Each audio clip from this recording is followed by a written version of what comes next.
হযরত ইদ্রিস আলাইহিসসালাম কিভাবে জীবিত অবস্থায় চিরস্থায়ীভাবে জান্নাতে প্রবেশ করেছেন। তিনি একমাত্র নবী যিনি মৃত্যু ছাড়াই জান্নাতে গেছেন।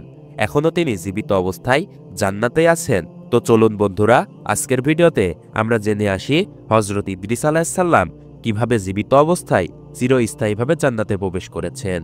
এক আগন্ত ব্যক্তি ৩ দিন পর্যন্ত হযরত ইদ্রিস আলাইহিসসালামের সহচর্যে থাকলেন। তার আচরণাদি লক্ষ্য করে হযরত ইদ্রিস আলাইহিসসালামের মনে সন্দেহের উদ্বেগ হলো যে এ ব্যক্তি নিশ্চয়ই কোনো মানুষ নয়। অতঃপর তিনি বললেন, আল্লাহর কসম, আপনি আপনার প্রকৃত পরিচয়টি বলুন। আগন্ত ব্যক্তি বলল, আমি কোনো মানুষ নই, আমি একজন ফেরেশতা, আমার নাম মালাকুল মাউত আজরাইল আলাইহিসসালাম। হযরত ইদ্রিস আলাইহিসসালাম বললেন, আপনি কি দুনিয়ার যাবতীয় পানির যান কবজ করে থাকেন? মালাকুল মাউত বললেন, হ্যাঁ।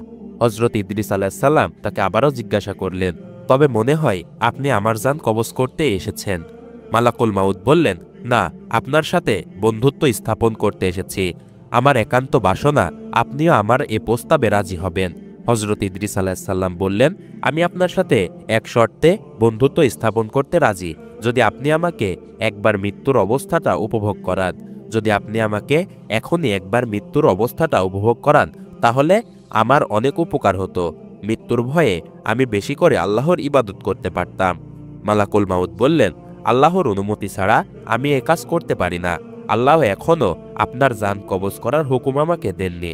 হযরত ইদ্রিস আলাইহিসসালাম বললেন, আপনি আল্লাহর নিকট হতে অনুমতি নিয়ে আসুন। মালাকুল মাউত আল্লাহর নিকট অনুমতি প্রার্থনা করলেন। আল্লাহ তাকে অনুমতি দেন। অনুমতি পেয়ে মালাকুল মাউত হযরত ইদ্রিস আলাইহিসসালামের জান কবজ করলেন। জান কবজ করার পর মালাকুল মাউত আজরাইল আলাইহিসসালাম পুনরায় আল্লাহর কাছে প্রার্থনা করলেন।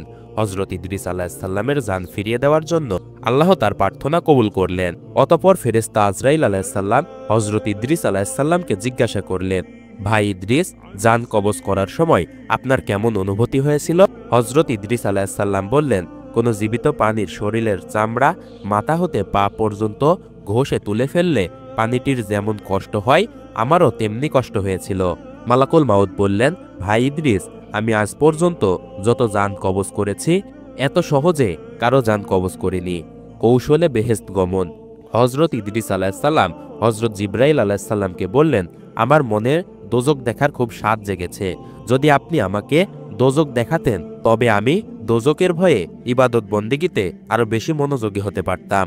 মালাকুল মাউত তাকে দোজক দেখাতে দোজকের দরজায় নিয়ে গেলেন। তিনি দোজক দেখার পর বললেন, ভাই আজরাইল, আমার মনে বেহেশত দেখার বড়ই স্বাদ জেগেছে। যদি আপনি আমার এই স্বাদটি পূরণ করতেন, তাহলে আপনার প্রতি চিরকৃতজ্ঞ থাকতাম। মালাকুল মাউত বললেন, যদি আপনি আমাকে কথা দেন যে বেহেশত দেখেই আপনি আমার নিকট ফিরে আসবেন, তাহলে আমি আপনাকে বেহেশত দেখাতে পারি। হযরত ইদ্রিস আলাইহিসসালাম তাতে রাজি হলেন। মালাকুল মাউত তাকে বেহেশত দেখাতে নিয়ে গেলেন। বেহেশতের দরজায় আসলে হযরত ইদ্রিস আলাইহিসসালাম তার পায়ের জুতা খুলে বেহেশতে প্রবেশ করলেন। তিনি কিছু সময় বেহেশতে ঘোরাফেরা করলেন। এরপর তিনি মালাকুল মাউতের কাছে ফিরে এসে নিজের প্রতিশ্রুতি রক্ষা করলেন। পরক্ষণেই তিনি এক দৌড়ে আবার বেহেশতে ঢুকে গেলেন। মালাকুল মাউত তাকে ডেকে বলল, ভাই ইদ্রিস, আপনি আবার বেহেশতে ঢুকলেন কেন? তাড়াতাড়ি বেরিয়ে আসুন, আমি আপনাকে আবার পৃথিবীতে পৌঁছে দেব। হযরত ইদ্রিস আলাইহিসসালাম বেহেশতের ভিতর থেকে জবাব দিলেন, ভাই আজরাইল, আল্লাহ তাআলা ইরশাদ করেছেন, প্রত্যেক প্রাণী একবার মৃত্যুর স্বাদ গ্রহণ করবে এবং একবার দোজক না দেখে কেউ জান্নাতে প্রবেশ করতে পারবে না। আমি তো একবার মৃত্যুর স্বাদ গ্রহণ করলাম এবং দোজকও দেখলাম, তারপর বেহেশত হতে বের হয়ে আপনাকে দেওয়া প্রতিশ্রুতিও রক্ষা করলাম। অতএব এখন আমি আর বেহেশত হতে বের হব না, আপনি আপনার কাজে চলে যেতে পারেন। মালাকুল মাউত হযরত ইদ্রিস আলাইহিসসালামের জবাব শুনে কর্তব্য স্থির করতে না পেরে দাঁড়িয়ে রইলেন। আল্লাহ তাআলা তখন হযরত আজরাইল আলাইহিসসালামকে লক্ষ্য করে বললেন, আজরাইল, ইদ্রিসকে বেহেশতে থাকতে দাও, তার ভাগ্যে আমি এরূপ ঘটনায় লিপিবদ্ধ করে রেখেছিলাম। অতঃপর হযরত ইদ্রিস আলাইহিসসালাম মহাসুখে বেহেশতে বসবাস করতে লাগলেন।